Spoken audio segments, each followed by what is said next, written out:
Coming to you live from the MediaPlex in downtown Windsor, this is a presentation of St. Clair College Journalism. Good evening, I'm Emma Butler and you're watching MediaPlex News Now.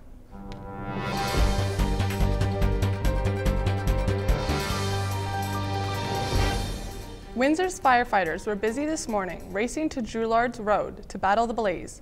Cody Wall was there. Windsor Fire and Rescue responded to a fire early this morning. At 5 a.m., fire trucks arrived on scene at 1410 Drouillard Road. Hogan's Printing Company is the name of the building and has been owned by Doug Hogan since 1979. No injuries were reported this morning, and currently there is no update on the cause of the fire. Windsor Fire and Rescue will continue their investigation. I'm Cody Wall, back to you in the studio. Now let's head outside where Kamryn Cusumano is standing by with an early look at the weather. Kamryn? It's a little cool out here now as fall is definitely in the air. Right now it's 13 degrees Celsius and tonight there's a chance of a little bit of rain. Stay tuned as I'll be back a little bit later in the show to give you the 3-day forecast. Back to you, Emma. From one building's demise to another's revival. And as Jordan Ferris tells us, the former Fish Market building is part of downtown's revitalization. The Detroit-based mortgage company Quicken Loans is opening up their first location in Canada, in the old Fish Market on the corner of Chatham Street West and Ferry Street. The 9,000 square foot office space will bring at least 50 new technology jobs into Windsor's downtown core. Quicken Loans will not be offering mortgages in Canada with this new building, but is using it as a base for tech recruiting. While these jobs are in software and engineering sectors, the CEO of Quicken Loans, Dan Gilbert, says bringing their mortgage practices to Canada is not off the table. I'm Jordan Ferris with MediaPlex News Now.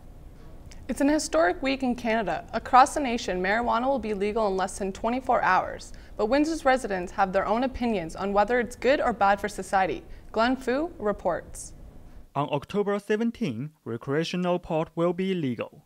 Some residents support this legalization. They think marijuana has been used for medical purpose for many years, to manage pain and other disorders. Windsor resident Jordan Torres says people are ready for it. It's already very accessible, so in my opinion, there's no real point for it to be criminalized. Yes, I do support the legalization of marijuana because I believe that it is a medicinal product that helps a variety of individuals who are suffering from a variety of different diseases. We're a nation of pills and microwaves, and I find that something that grows out of the ground is more natural than something created in a laboratory. On the other hand, some residents worry about legal weed might bring more social problems to this city. Miranda Hanna worries that some people might overuse it and damage their bodies and minds. I don't know that I would also be confident enough to say that I'm for it. I can see that there could be some harm that comes with misusing anything, but I don't know that it needs to be illegal or that making it illegal really prevents it from being harmful. Data from the government's cannabis legalization website shows over 60% people worry about how, where, and who can buy and process cannabis in the province. They also worry it could impact teenagers. The legal age to buy cannabis in Ontario is 19. I'm Glenn Fu for MediaPlex News. A string of shootings and 9 murders in 2018 has residents looking for answers to Windsor's recent rise in crime. Mirjana Yanekovic has the story. There was another shooting at Owlett Avenue and Maiden Lane on October 5th, luckily without fatal consequences. That wasn't the case in downtown shooting at the end of August, where a young man has been brutally shot to death. Bright yellow tapes are a common sight, and a growing number of residents are concerned about it, what they call the inaction of local police. But at the same time, I'm disappointed with the city and the lack of action. It's almost like they just want it to wipe itself out, and it's not going to make anything better by doing that. They need to be taking action, and the fact that they only have, they said they added all these extra patrols, they're not out. The root cause of both shootings are under investigation by police. It's unclear whether drugs were involved in the fatal shooting. There are some who believe it's not only the police who needs to do more. I'm quite sure the police in Windsor are doing the best they can. And hopefully if most Windsor residents keep their eyes open, that maybe something can be done, or a community working together to maybe try to stop what crime that goes on downtown Windsor. In the meantime, Windsor Police is hiring 12 additional officers to address the problem.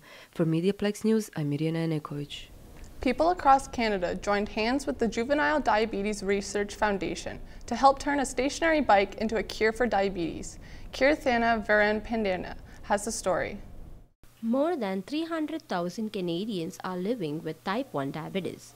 JDRF Canada conducted a Revolution Ride, which is a high-energy cycling event to defeat diabetes, sponsored by Sun Life Financial. Windsor's Ride-10 event took place in YMCA of Windsor, Essex on Friday, October 12. Katie Karshus, the fundraising coordinator of JDRF Canada in Windsor, which is a non-profit dedicated to research and finding a cure for type 1 diabetes. We also sponsor research into finding treatment therapies and prevention therapies. We had 23 teams come out today. Some were families, some were corporations, some were businesses, a lot of banks came out. So our ultimate goal is to find a cure for type 1 diabetes and allow people who have type 1 to live their absolute best lives. 5, 4, 3, 2, 1, go!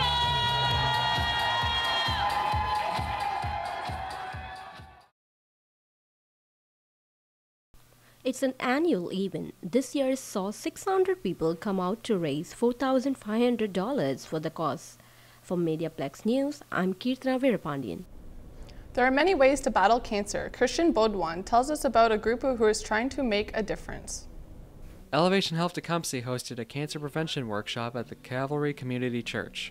The workshop provides helpful information for people diagnosed with or people who know someone who has been diagnosed with cancer. The speaker at the event was Brian Nada, a wellness doctor and chiropractor. Dr. Nada has taught patients about how to improve their health through nutrition, exercise, and lifestyle choices for 22 years. I've always had a special interest in not just helping people get well, get better, delivering on what they need and meeting their needs, but I also believe that it's not just giving what they need, it's also educating them what they could have in life and in health. Dr. Nada believes that people are misinformed about what could actually cause cancer and provides an opposing viewpoint to what most doctors would say about cancer prevention. In his workshop, Dr. Nada talks about the risks of medical procedures and talks about more natural methods to help fight cancer. According to Columbia Public School of Health, 95% of cancer is from diet, toxicity, lifestyle kind of behaviors. Dr. Nada hosts these cancer prevention workshops twice a year, as well as different events to help inform people about other health-related issues and how to live a healthier life. If you're interested in more of Brian's workshops, he's hosting another one on November 27th, where he talks about health and surviving the holidays. I'm Christian Baudouin, here with MediaPlex News. A new downtown Mission Dental Center is spreading smiles one checkup at a time. The dental clinic has offered about $15,000 worth of dental work since the opening in late July, but it's seeking more funding. Services are free for people with no fixed income or address. 75% of those costs is covered for low-income patients. Juliana Bonnet spoke with some of the clinic employees. Everybody is so thankful that we're here and we're here to help, and we're changing people's lives. It's so rewarding for a patient to come in who is most literally in tears and then leave and be so grateful that we even seen them today. The Alan Quesnel Dental Center opened late July to help those who can't afford oral care. Erica Gosman, a dental hygienist at the center, said they accept all patients. Everyone is welcome to come. So our discounts are based on your income, and we are able to assess that at the first appointment, and then we go from there based on payment plans, different things like that. With only 3 workers on site and increasing demand, the clinic still needs assistance. We're a full-service dental clinic, so we provide examinations, x-rays, dental cleanings, fillings, root canals, extractions, so anything that you would find at a normal dental clinic you can find here. On top of needing more funding, the downtown Mission just experienced 2 floods in the past month, which resulted in $75,000 in damage. I'm Juliana Bonnet, and this is MediaPlex News Now. St. Clair College was given the gift of life today. Abdul Al-Sami reports. The Canadian Blood Services visits St. Clair College main campus to encourage its students to donate blood. With a registration table placed in the main lobby of St. Clair College main campus, the Canadian Blood Services members are expecting students to come forward and register today to donate blood on Thursday. Maureen McFarland from the Canadian Blood Services is at St. Clair College registering interested students. We've got less than 4% of the eligible population actually donating blood. However, an Ipsos Reid survey showed that about 50% of Canadians will know someone who needs blood. According to recent statistics, only 4% of eligible Canadians donate blood. But Hassan Wahbi, who's a St. Clair College student, is willing to donate. Because I'm really interested in helping people out, and like, you never know, some people are really in need, some people can't. It's like I have a chance to like help people out, so I wouldn't mind, and you know, it can be like the blood I donate today might help someone else. With one blood donation, you can save 3 lives. Have you not decided to go and donate your blood yet? Just go and do it and save lives. This was Abdulrahim Al-Husami reporting for MediaPlex News. When you give blood, you give the gift of life. Cassidy McNay explains in this week's Health Minute. Now is the season to donate blood. With autumn here, the need for blood donation is high, and the Windsor Blood Donor Clinic is looking to boost their low supply. According to Canadian Blood Services, every 60 seconds someone in Canada needs blood, but only 4% of Canadians are donating yearly. With 1 pint of blood, blood donors can help save a life. However, the amount of blood needed can vary. Car accident victims can need up to 50 pints of blood, which means 50 people have to donate to save 1 person. Men can donate every 56 days and women every 84 days. The entire process of blood donation, from the questionnaire to check your eligibility to the after donation snack, takes about an hour. If you're looking to donate, make sure you show up hydrated and that you've eaten. Also, don't forget to bring identification such as a health card or driver's license. You don't need to be a superhero to save somebody's life. Tap into your inner hero today. I'm Cassidy McNay, and this has been your Health Minute Today. There are some changes coming to the School of Media, Art and Design. Lorna McCormack has been the chair for the past 9 years, and she's moving on to new adventures. She sat down with our own Veronique Mandel to tell us a bit about her journey. I'm delighted to be here with Lorna McCormack. Lorna and I go way back. Way back, yes. So you had a media life before you came to St. Clair College.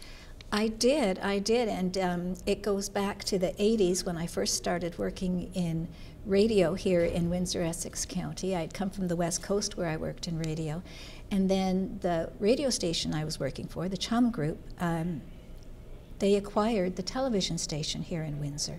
Back then it was the new WI, so I moved from radio to television, which I'll always appreciate the great learning opportunity that gave me. Now, after radio and television, you went into the PR world. Yes, first of all, I came to the college, and I started teaching in Con Ed, which quickly moved, continuing education, which quickly moved into day school. And then I had a communications job for about a year and a half, I think it was. Then I came back to the college, more teaching, which I really enjoyed, and then becoming chair quickly followed. How much did the media background, the PR, all of that help in your job as chair? I think most importantly, it gave me the communication skills that were so important, both written and verbal. And so I always felt very confident about those skills. And also, because I had worked as an assignment editor, that's sort of a middle position. So that's also how I view being a chair, is a middle position where you have the senior operating group above, and then you have students and teachers, and you somehow have to try to make everyone happy. That's a really hard job. It is a difficult job, thank you, yes. What are some of the things that you're going to miss? Oh, yourself? I'm going to miss the wonderful faculty team that we have in the School of Media, Art and Design. We are just so student-focused, and I think it's what really makes a difference. And I'll miss the students, because watching them grow and watching their success, I think, has been the highlight of my years as chair. How does it feel to be retiring? Well, actually, I just learned on the weekend that I'm not going to be fully retired because I'm going to go back to teaching. Now, I wonder why that doesn't surprise me. And I'm really excited about being back in the classroom. Yes. So we're not losing you completely. Well, not completely. Not completely. Yes. Oh, that's absolutely terrific. Yes. Now, I know that you have a very special message you want to give people about organ donation. Can you quickly tell us about that? Oh, absolutely. And it's my pleasure, and thank you for asking, because this is something that I really support and want to get the message out on. I was off for 8 weeks in the springtime because I donated a kidney to my brother. That's amazing. You know, we really don't get that many opportunities to make a big difference in someone else's life. And this was such an opportunity. He had been very ill, he had been very sick, and he's doing very well right now. And it just makes, you know, it's so good for the whole family, just for everyone. And it's so important. It's so important. And yes, for at least 6 weeks, in terms of the kidney, the donor is not feeling very well. But then within 8 weeks, you're pretty much back to normal. And it's just such a blessing to be able to give that gift. Well, it's absolutely marvelous. And thank you, on behalf of all of us, thank you so much for all of your support for the years you were our chair. Oh, well, thank you. I'm going to miss it. That was Lorna McCormack, the chair of the School of Media, Art and Design, signing off. I'm Veronique Mandel. Art in the outdoors is always a good fit, so we sent Lauren O'Brien to Point Pelee to enjoy both. Nature and art lovers alike gathered this weekend. Point Pelee National Park held Art of the Authentics, a 2-day event featuring artists and artisans demonstrating their craft and selling their goods. Celebrating their 100th year, Point Pelee offered free admission on Saturday, October 13th. Mike and Kathy Sinkovich of Kingsville, Ontario, are avid Point Pelee visitors. They were glad they decided to come and check out the art. We love the setting. We think it's a really cool idea. Yeah, definitely would be back. Visitors got the opportunity to watch firsthand as artists is created on site. Vera Graham has considered herself an artist her entire life. In the past few years, she hasn't had the opportunity to go to as many events, but she made it a priority to come to Art of the Authentics. Being outside for 2 days is just wonderful, and we had such wonderful weather. I couldn't ask for anything nicer. Even had a fire last night. Visitors relaxed and enjoyed musical entertainment in the beautiful nature setting. For MediaPlex News, I'm Lauren O'Brien. Now it's time to head back outside where Kamryn Cusumano is standing by to bring us this week's forecast. What's it like out there, Kamryn? Generally at this time of the year, the average temperature is 16 Celsius. Well, for the next week, it's going to be below average, between 11 or 12. Let's take a look at our 3-day forecast. Wednesday will be mainly sunny with a high of 11. Thursday, we can expect a mix of sun and cloud with a high of 11. And Friday, again, look for a mix of sun and cloud and a high of 12. That's it for me at the corner of University and Victoria. Back to you, Emma. The opening of Giant Tigers means giant lineups. Tomas Miko has all the details on the grand opening. Oh, Canada, our home and native land. Giant Tiger opened a new store in Windsor. The store celebrated its official opening of a new store on Tecumseh Road East, attracting many people. Brian Banks, the owner of the store, cut the ribbon with his team early morning on Saturday. He was hopeful about the new store and its future. Very excited with the Giant Tiger in Windsor here, and we've been at the other location for about 12 years, and moving to this location has been, honestly, I think it's going to be a blessing for this community. You know, I walked in here last night alone by myself for a couple hours just to look around and just to show what we've accomplished here and give credit. You know, they talked this morning about being a team, and couldn't have done this by myself. Robert Roulard, a Windsor resident, shared his perspective about the new store. What do you think about the store so far? Pretty good. It's bigger. It's bigger than the other one, I think, and it's pretty reasonable. Tarts are a good price. $6.47 for 12, so you're better getting the 2/8 and you're getting more cheaper. The grand opening of the store offered more than good sales, such as face painting for kids and hot dogs for people. For the MediaPlex News Now, Thomas Mikko reports. Get your hot dogs! Red hot dogs! The Chimchuk Museum is a popular spot for visitors and residents alike. Sumandeep Kaur has the details. The Chimchuk Museum is a premier museum destination that houses permanent exhibits on the history of the Windsor area, the original people's culture and legacy, and the development of the city of Windsor. Janet Kelly is the past president of the Rotary Club. She says the exhibit features issues faced by both the community and the rest of the world. We've also focused on polio, and we have a display available of an iron lung, which is really an unusual piece for people to learn about how polio treatment was conducted in the early years when people were struck with polio. We're also very proud of our youth programs. We sponsor Rotaract clubs and Interact clubs in the community. We would like to invite anyone to come down and visit the exhibit. The site also features a state-of-the-art children's gallery and learning space with opportunities for hands-on exploration for our young and young at heart. It will be here till the end of December this year. I am Sumandeep Kaur from MediaPlex News. Canadian Mental Health Agency in Windsor was partially flooded during a recent heavy rainfall. Barry Hazelhurst has the story. Windsorites have had their fair share of flooding this year, but with the recent downpour, Canadian Mental Health Agency experienced it like never before.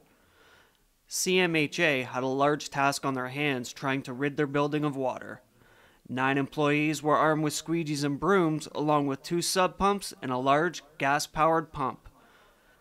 Ed Hogan, supervisor of maintenance, says it's the worst flood he has seen since he has been employed at CMHA for over a decade. The most amount of rain in a short period of time in terms of how much water got into the building and how many human resources was necessary in order to push the water out. Patricia Patterson, the security guard at CMHA, was one of the 9 employees tasked with clearing the water. Is this the worst flood you've ever seen? Yes, it is. And what kind of tools did you use to get all the water out of the building here? The squeegee, and also we used a broom. CMHA has purchased a new sub pump after the September 25th downpour in hopes the next big Windsor storm will not flood the agency. I am Barry Hazelhurst, reporting for MediaPlex News. Gaming is the topic of today's Health Minute. Jordan Ferris gives a sneak peek into what's new. Treyarch released their 7th game in the Call of Duty series with Black Ops 4. The release of this game came with lots of anticipation from fans of the series, quickly becoming a success on Twitch.tv, a popular game streaming website where viewers watch others play. At its peak, the game has had over 250,000 viewers on the site and currently sits well above 100,000. The game dropped with 3 playable modes, with old ones like Zombies and Multiplayer returning, and an all-new game mode, Blackout. Blackout is an 88-player battle royale. At the beginning of the mode, all players begin by dropping from a helicopter to various places on the map. They then begin to pick up supplies such as weapons or medkits. As the match progresses, the map slowly gets smaller and smaller, and players are forced to engage each other in combat. To win? Well, it's simple. Outlive all your opponents and be the last man or team standing. Whether you play a little or you play a lot, Black Ops 4 is sure to appease any gaming twitch you may have. And with the recent cold front, no better excuse to stay indoors and just play. I'm Jordan Ferris, and this has been your Entertainment Minute. The Kingsville Kings hockey team has players from all over the world, and one of them has dropped by the studio to speak with Tate Harris. I'm Tate Harris, and this is 3 Minutes with Brett Barry. Brett, how you doing? Good, how about you? Good, good. Living the dream, bud. Yeah, something like that. So you came from Fenton, Missouri, all the way to Kingsville to play junior hockey. What made you make that choice?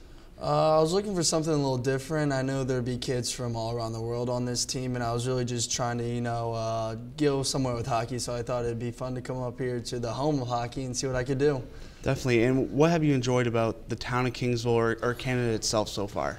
It's very, I wouldn't say quiet, but it's, I feel like it's safer. You know, it's a good place to be. Kingsville's a nice, quiet town. You can find fun anywhere. Everyone's super nice up here, too. Is Kingsville smaller or bigger than Fenton? Smaller. Smaller? Yeah, really, eh? Now, you said there's a lot of players coming from all over the world. Yes. I know you're not one of the Canadian players, but you're one of the ones that can speak English better. Have you ever had to help any of those European players that came on the team? Definitely. I try my best to help them when I can because they just have trouble and they're afraid sometimes because they don't want to feel dumb, like, you know, when you don't understand what to do. So I try and sit down and correct them whenever I can and help them out through it as much as I can. Now, is this your first year at junior? Yes, it is. How have you liked the junior lifestyle? Oh, it's fun. Hockey every day is a dream. It really is. I love just focusing on it and trying to better myself. Now the team's getting off to a hot start, 8-3. Why do you think they're finding so much success right now? We have very skilled, fast players, and we're using all of our speed and our strengths to our advantages as much as we can right now. Why do you think people from maybe Windsor should go out to Kingsville and maybe watch you guys? Because we're just a fun team to watch. We're very energetic on the bench. You can hear us. We root for each other. We're very vocal. We like to try and get the people going, you know, give them a bit of a show. What have you found in your game? I think you have 14 points right now. Yes. What have you found in your game that's creating success for yourself? Not trying to do too much. Staying within myself, doing what I know I can do, not trying to do over what I can expect of myself. Is there a player you mimic your game after? Maybe like Tarasenko a little bit. I feel like he's definitely a grinder, more of a goal scorer than me, but he's a grinder, great playmaker. Now, I know you're a St. Louis Blues fan. Yes. Maybe just throw a prediction out there. What do you think they're going to do for this season? I mean, I'd like to see them make them to playoffs. They usually do, off to a bit of a slow start, but I think they'll find their place here soon. Awesome. And when is the next game for the Kingsville Kings? It will be Friday. Friday? Mm-hmm. Thank you very much, Brett. That was Brett Barry of the Kingsville Kings. You can watch their stream online of the Kingsville Kings. I'm Tay Harris. This is 3 Minutes With. The St. Clair Saints won their last baseball game of the season and are ready for the playoffs. Jim Murphy gives us an update. The St. Clair Saints men's baseball team are poised to win their 6th Ontario College Athletic Association championship in as many years. The team finished off a strong 2018 regular season on Wednesday with a doubleheader sweep of the Fanshawe Falcons in Bert Lacoste Park. In the first game, outfielder Brendan Reno of Amherstburg went 3 for 4 with 3 RBIs to help the Saints to a 9-6 victory. St. Clair took the second game in a 10-0 blowout, thanks in part to the performance of starting pitcher Taylor Papin, who pitched 6 shutout innings allowing no runs, only 2 hits, and throwing 7 strikeouts. Wednesday's victory put the Saints on a 3-game win streak heading into the championship tournament next Friday in Durham. If we have our pitching staff healthy and our hitters do their job, we're going to be in a very good position, and we're pretty excited about that. We had a lot of close games, to be honest, and a couple nail-biters, but I think overall we've had a pretty successful season. The Saints have to await the result of a doubleheader tonight between the Durham Lords and the Seneca Sting before they know who they'll face in the first game of the tournament. Overall, the Saints have all the pieces in place to make it 6 in a row. For MediaPlex Live at 1, I'm Jim Murphy. Thanks for tuning in. I'm Emma Butler, and you've been watching MediaPlex News Now.